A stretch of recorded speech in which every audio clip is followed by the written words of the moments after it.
Yo, kreatif photopreneur, ketemu lagi dengan saya Kai. Dan di episode kali ini saya akan bahas sesuatu yang menarik banget nih buat kalian. Jadi di sini saya akan membagikan gimana sih caranya kita bisa menghack portofolio kita agar lebih mudah dilirik sama calon klien. Check it out.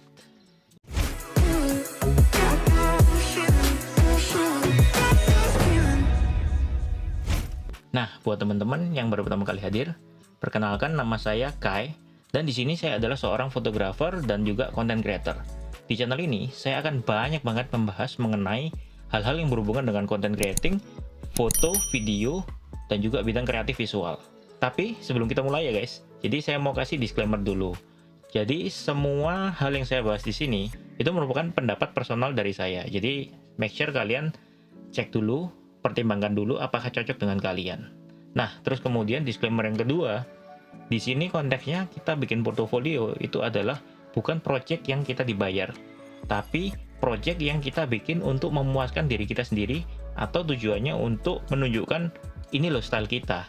Jadi jangan salah ya guys. Nah, jadi gini guys, seperti yang kalian tahu nih, kalau kayak kita-kita ini yang bekerja di bidang visual dan bekerja di bidang kreatif, portofolio itu penting banget kan buat kita untuk bisa mendapatkan klien-klien baru. Nah, karena portofolio itu penting, di sini saya akan share gimana sih cara kita bisa lebih efektif meningkatkan chance untuk bisa lebih dilirik sama klien-klien kita. Jadi, cara yang pertama adalah kita harus menentukan gimana goal kita terhadap reaksi klien pada saat melihat portofolio kita. Jadi mungkin supaya lebih gampangnya adalah misalnya kamu nih pengen bikin portofolio. Nah, pada saat kamu bikin portofolio, kamu harus tentuin goalmu itu pada saat klienmu lihat portofolio kamu, apa yang kamu pengen mereka untuk rasakan.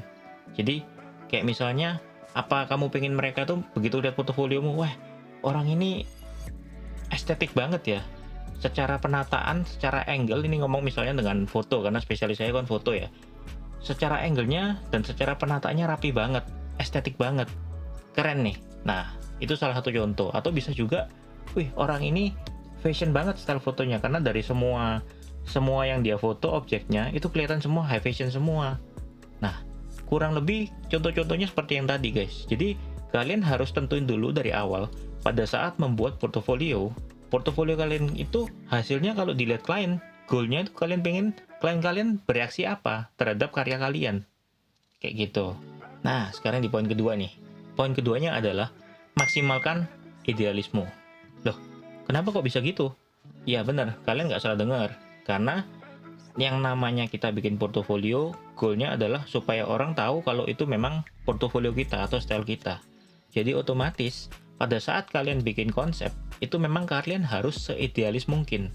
Dan karena ini konteksnya bukan pekerjaan, maksudnya bukan pekerjaan yang dibayar, tapi kalian membuat sebuah contoh yang menunjukkan kepada customer atau calon customer kalau itu style kalian, jadi otomatis kalian nggak ada beban bikin karya kalian itu seperti idealisme kalian. Oh ya, kalian bikin sesuai yang seperti kalian mau. Jadi harus dimaksimalin di sini benar-benar karena itu yang menentukan apakah karya itu nantinya sesuai dengan yang kalian pengenin atau enggak. Kayak gitu. Nah, sekarang kita lanjut ke poin yang ketiga. Poin yang ketiga adalah pilih atau tentukan siapa aja timmu. Nah, kalau di saya sih istilahnya saya nggak pakai tim. Kalau di saya istilahnya saya pakai nakama. Jadi, tentukan siapa nakamamu. Pada saat kamu bikin portofolio, nggak mungkin dong kalian bikin portofolio, kalian yang moto sendiri, kalian yang styling sendiri, kalian yang makeup sendiri, kalian yang bawa-bawa lampu sendiri. Oh, hell no! Ya, bukan nggak mungkin ya, cuman nggak disarankan karena hasilnya akan jauh lebih maksimal kalau kalian membentuk sebuah tim. Karena di mana-mana sebuah project yang bagus itu adalah hasil dari tim yang bagus, guys.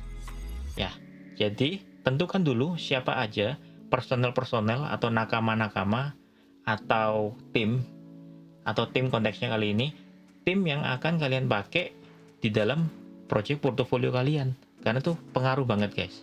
Jadi kalian harus tentukan dulu siapa project manajernya, siapa stylistnya, siapa makeup artisnya, kalau memang ada modelnya nih ya. Terus kemudian siapa bagian propertinya, siapa bagian asisten untuk lightingnya atau gavernya kalau untuk video.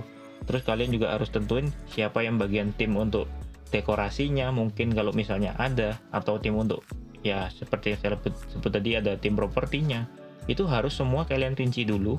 Kalian tentuin siapa aja yang bakal kalian masukkan dalam situ untuk bisa mencapai satu goal, yaitu portofolio yang memang benar-benar kalian pengenin. Itu baru bisa maksimal nanti. Nah, sekarang kita sampai pada tips terakhir dari saya, yang dimana tips ini nggak kalah penting dengan yang lainnya, tapi juga sering dilupakan sama banyak orang atau banyak artis lainnya. Jadi tips terakhir ini adalah kalian harus menjaga dari konsistensi style portofolio kalian. Nah, apa itu yang saya maksud konsistensi style? Jadi, seperti yang kalian tahu, kalau kita bikin portofolio, nggak mungkin kita bikin cuma satu portofolio. Kita pasti bikin beberapa portofolio sekaligus. Kadang kita sering lupa, kalau misalnya kita buat portofolio udah satu, udah bagus, ya udah gitu aja. Terus kita buat lagi portofolio lain, tapi nggak memperhatikan benang merahnya. Yang saya maksud di sini, kalau kalian misalnya buat 3 portofolio, ada portofolio 1, portofolio 2, dan portofolio 3. Nah, otomatis kalian juga harus perhatikan benang merahnya antara portofolio pertama, portofolio kedua, dan portofolio ketiga ini apa. Ya, benang merahnya itu adalah style kalian ini apa sebenarnya. Seperti itu. Itu yang harus kalian juga nggak kalah perhatikan. Misalnya, kalian perhatikan dari konsistensi, paling gampang misalnya tone-nya lah. Oh, jadi kalau misalnya tone-nya Kai, itu konsistensinya dia selalu lebih ke arah moody dan warm kayak gitu stylenya. Atau misalnya kulitnya selalu kecoklatan, atau misalnya kayak gimana. Nah, itu balik ke kalian. Tapi yang penting ada benang merahnya yang bisa nyambungin antara satu portofolio dengan portofolio yang lain. Karena itu akan membuat klien yang melihat portofolio kalian, mereka lebih paham apa sebenarnya kelebihan dari kalian ini, dan juga yang dimana supaya itu nanti kalau ada customer yang ngelihat itu bakal terlihat konsisten dan mereka semakin tertanam di kepala mereka bahwa style kalian ini memang yang mereka cari. Seperti itu guys. Nah, kurang lebih seperti itu untuk tips-tips kali ini. Semoga bisa membantu kalian dalam membuat portofolio yang menarik. Buat teman-teman yang punya cara lain untuk bikin portofolio atau tips-tips lain, boleh ya langsung share aja di bawah ini dan ceritakan pengalaman kalian tentang gimana proses kalian bikin portofolio nih. Dan juga buat teman-teman, jangan lupa ya untuk klik like, subscribe, dan juga komen, lalu share ke teman kalian sebanyak-banyaknya kalau kalian merasa video ini berguna. Biar bantu saya untuk lebih semangat bikin video-video yang lebih oke lagi guys. Oke, see you at the next video.